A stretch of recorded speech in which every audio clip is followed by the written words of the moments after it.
तो दोस्तों बहुत बड़ी खबर आपके सामने लेकर आया हूं। हिजबुल्लाह ने एक बहुत बड़े युद्ध का ऐलान कर दिया इजराइल के खिलाफ। बड़ी ताबड़तोड़ मिसाइल दागी गई और इजराइल के हाइफा समेत इजराइल के कई ठिकानों पर यह हमला हुआ है। एक एक तस्वीर एक एक खबर दिखाऊंगा, लेकिन उससे पहले नजर डाल लेते हैं अब तक की हेडलाइंस पर। हिजबुल्लाह के हमले से एक बार फिर थर्रा है इजराइल। हाइफा समेत इजराइल के कई ठिकानों पर आसमान से बरसी मिसाइल। इजराइल ने बेरूत पर किया हमला, मिसाइल अटैक में इमारत तबाह। अमेरिकी सांसद ने संसद में खड़े होकर बाइडेन को सुनाई खरी खोटी। इजराइल की तरफदारी पर लगाई जबरदस्त फटकार। ईरान अंतरिक्ष क्षेत्र में लगाने जा रहा लंबी छलांग। ईरान का नूर 4 सैटेलाइट लॉन्च के लिए तैयार। द लाइव टीवी, सच सबसे आगे। नमस्कार, मैं हूं प्राज्वल गौतम और आप देख रहे हैं द लाइव टीवी। मैं अपनी वीडियो की शुरुआत एक माफी के साथ करना चाहूंगा। दोस्तों, अब से थोड़ी देर पहले आपके अपने चैनल द लाइव टीवी ने एक खबर दिखाई थी, जिसमें खबर थी कि तुर्की की ने अपनी सेना की 10,000 सैनिकों को इजराइल में फिलिस्तीन के खिलाफ, हमास के खिलाफ लड़ने भेजा है। दोस्तों, दरअसल क्या होता है कि आप तक जो हमारा पूरा परिवार है, क्योंकि हमने जब ये खबर दिखाई तो उसमें से हमारे ही परिवार के कई सदस्यों ने न केवल आपत्ति जताई बल्कि हमें अपनी गलती का एहसास भी कराया। यही परिवार होता है कि अपनी गलती का एहसास अपने लोगों को कराया जाए। आपने अपने कमेंट किए, अपना प्यार दिया और ये भी बताया कि ये खबर कहीं ना कहीं गलत उनको लग रही है। जिसके बाद हमारी क्रॉस चेक टीम ने उसे क्रॉस चेक किया तो हमने पाया ये खबर कोई बहुत पुरानी हो सकती है।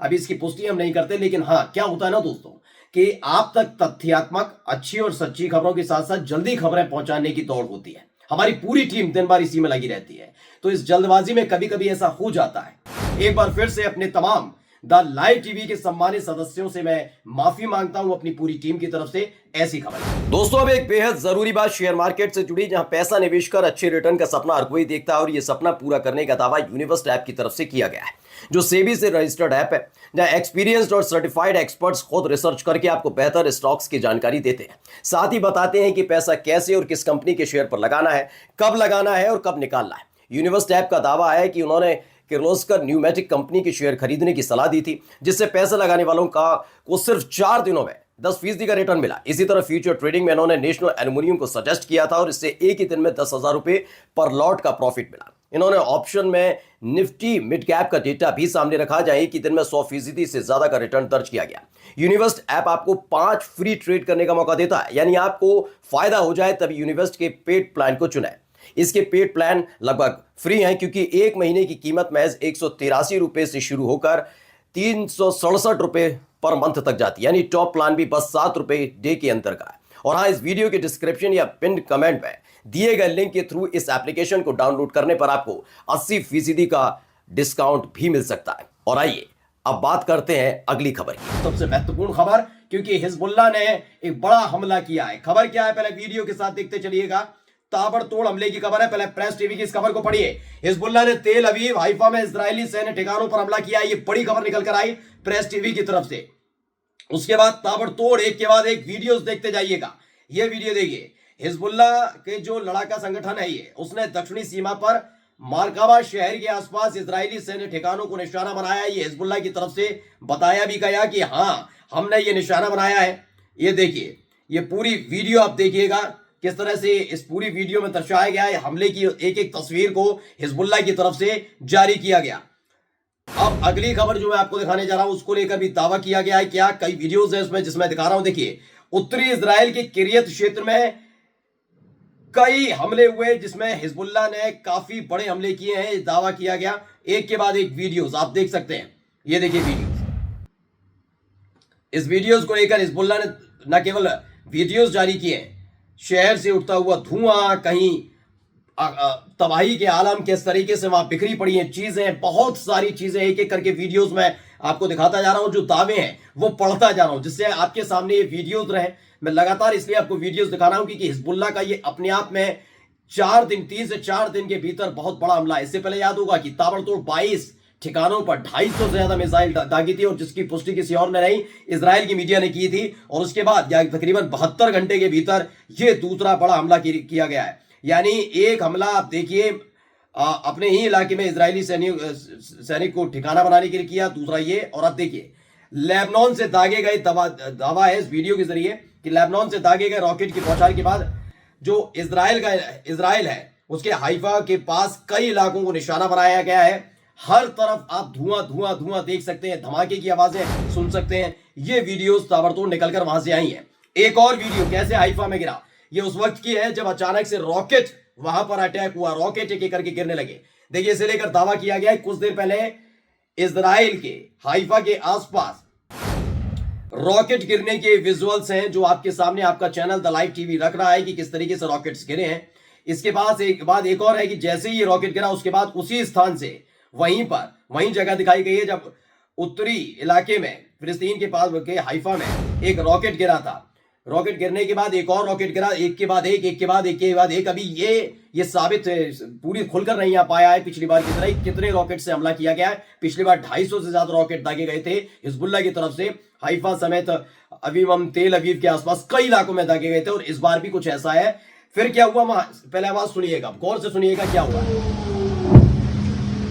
तो आपने सुना, दरअसल अचानक से सायरन बजने लगे। हाइफा की बताई जा रही है, इसे वॉर कैबिनेट नाम के टेलीग्राम चैनल की तरफ से वीडियो प्रसारित दी गई है। उसमें बताया गया कि हाइफा में सायरन बजता है जो इजराइल को जो है कब्जा अपने उन मिसाइलों को रोकने की कोशिश करता है। इजराइल की सेना लगातार उन मिसाइलों को रोकने की कोशिश करती है, और उसके बाद एक विस्फोट की आवाज आती है। यानी कि जो एयर डिफेंस सिस्टम लगा रखा है उसे वो इंटरसेप्ट तो कर रहा है लेकिन रोक नहीं पा रहा है।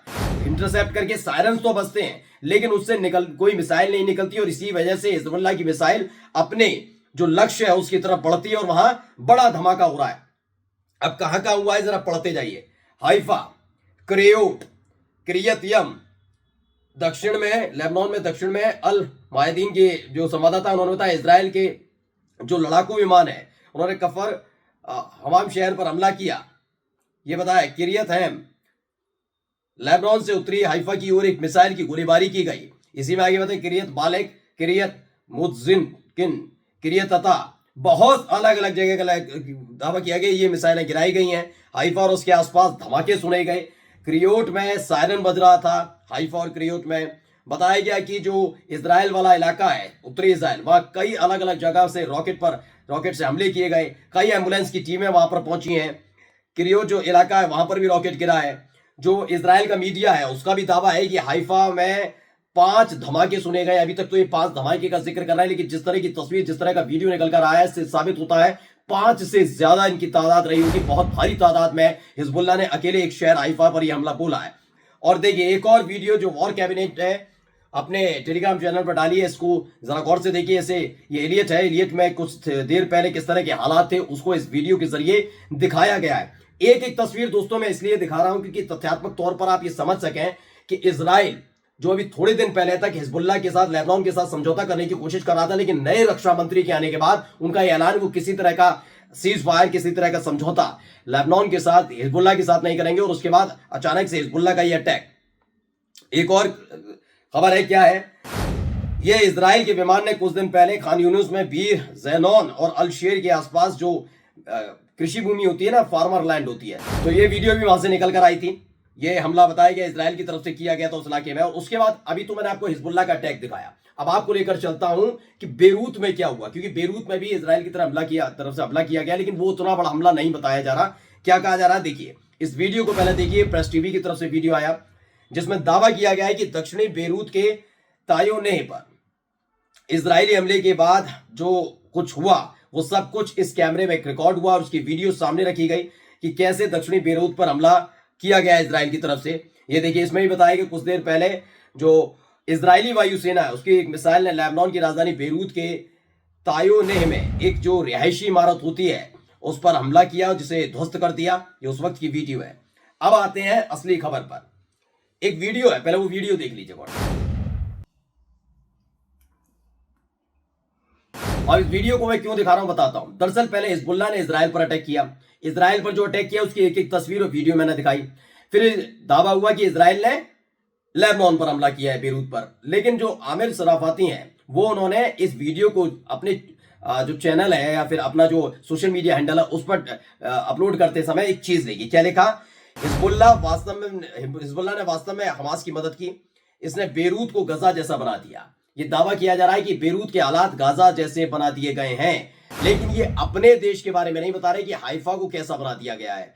उसके बारे में बता रहा हूं, दोनों के बारे में बताइए। बिल्कुल ही मैं मना नहीं कर रहा। अभी हाल ही में हमने आपको एक रिपोर्ट भी दिखाई दी, लेबनान को भी आर्थिक तौर पर करारी चोट पहुंची है पिछले 1 साल से, जब से वो युद्ध क्षेत्र में उतरा है इजराइल के खिलाफ। लेकिन ये बात भी हकीकत है कि इजराइल की भी कमर टूट गई है। उस खबर को भी एक पत्रकार को सच्चे तौर पर दिखाना चाहिए। दोनों ही तरफ जब युद्ध होता है तो दोनों तरफ का नुकसान होता है ना। ये थोड़ी ना कि मैं किसी से लड़ने जाऊंगा, मेरा पैसा ही खर्च ना हो, दूसरे वाला पूरी तरह करीब हो जाए, मेरा भी कुछ ना कुछ होगा ना। हो सकता है मैं ज्यादा ताकतवर हूं, मेरा कम खर्च हो, लेकिन ज्यादा ताकतवर जो होता है ना उसका ज्यादा खर्च हो जाता है पैसा। अब देखिए अगली खबर। अब यह खबर जुड़ी हुई है इजराइल के लोगों से। इजराइल की भीड़ ने हेब्रोन के दक्षिण में ज्यूरा में मारा अल बक्कर गांव पर धावा बोल दिया और इलाके में मस्जिद पर हमला कर दिया। ये कुछ उस इलाके में हेब्रोन में हो रहा है, इसको लेकर भी दावा किया गया। अब एक ट्वीट को दिखाना बहुत ज्यादा जरूरी है, एक खबर है वो दिखाना बहुत ज्यादा जरूरी हो जाता है। ये देखिएगा। दरअसल इसको लेकर आमिर सराफाती का एक पूरा बयान आया, 14 नवंबर की खबर है। उसमें लिखा UN special committee find Israel's warfare methods in Gaza consistent with genocide, including use of starvation as weapon of war. बताया इसमें इजराइल को पूरी तरह से दोषी ठहराया गया है कि कैसे भुखमरी के हालात गजा में बन रहे हैं और इसको हथियार के तौर पर इजराइल इस्तेमाल कर रहा है। और इसको लेकर जो एक पत्रकार है, वैसे पत्रकार की भाषा सुनिएगा क्या लिखते हैं। इस पर आमिर सराफती लिखते हैं, ये कुछ इसके बारे में बात करते हैं। लिखते हैं कि नरसंहार मद्देनजर बनाया गया संयुक्त राष्ट्र नरसंहार और बताया हमास की राजनीतिक शाखा बन गया है। यानी इनका कहना है संयुक्त राष्ट्र हमास की एक राजनीतिक शाखा बन गया। वही समूह जिसने नरसंहार के बाद से यहूदियों की सबसे बड़ी सामूहिक हत्या की, यानी कि इजरायलियों की हत्या की। ये तमाम चीजों का जिक्र करते हुए इन्होंने संयुक्त राष्ट्र के लिए कितनी कड़ी शब्दावली का इस्तेमाल किया है, अब आप देख सकते हैं। और इनकी पत्रकारिता कितनी स्पष्ट होगी आप समझ सकते हैं। अब एक वीडियो आपको दिखाने जा रहा हूं। ये मुस्लिम महिला सांसद है अमेरिका की, इनको जरूर आपको सुनना चाहिए। जो काम बड़े से बड़ा दिग्गज नहीं कर पा रहा वो एक महिला मुस्लिम सांसद ने कर दिया। पहले सुनिए इनको थोड़ा। Mr. Speaker, I want to talk about, quote, Biden's 30-day humanitarian deadline. तो मुस्लिम महिला सांसद है, ये अमेरिका की संसद में बोल रही है। क्या कुछ कह रही है? बाइडन भी है वहां पर। Biden administration has continued to ignore reports from its own experts, international human rights organizations, and the United Nations that the Israeli government is blocking humanitarian. तो ये रशीदा तलीब है। चला मैं इनके बारे में बता देता हूं। इसको लेकर जो कहा जा रहा है पढ़िए।